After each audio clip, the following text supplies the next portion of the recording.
57 اسلامی ممالک میں 1.25 ارب مسلمان تھے. کسی ملک کے حکمران میں یہ جرت نہیں تھی کہ ناموس رسالت کے لیے اور اسلاموفوبیا کے لیے دنیا کو حقیقت بتاتے. اللہ ہر کسی سے خیر کا کام نہیں لیتا.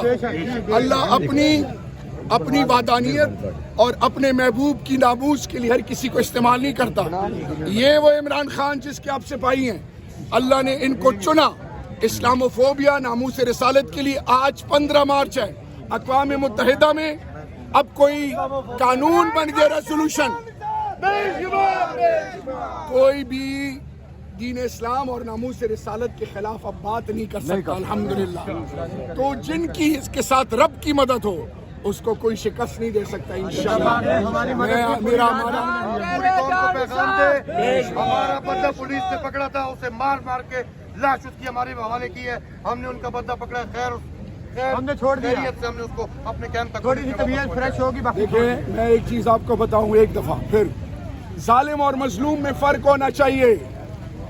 جو ظلم کرتے ہیں وہ اللہ کے خلاف اعلان جنگ کرتے ہیں، وہ شرک کرتے ہیں، وہ انسانوں کو اپنا غلام سمجھتے ہیں.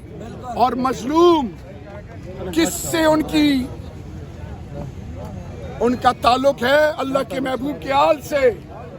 ہمیشہ مظلوم کے ساتھ رب کی مدد ہوتی ہے، اور انشاءاللہ پاکستانی قوم ان ظالموں کا مقابلہ کرے گی انشاءاللہ.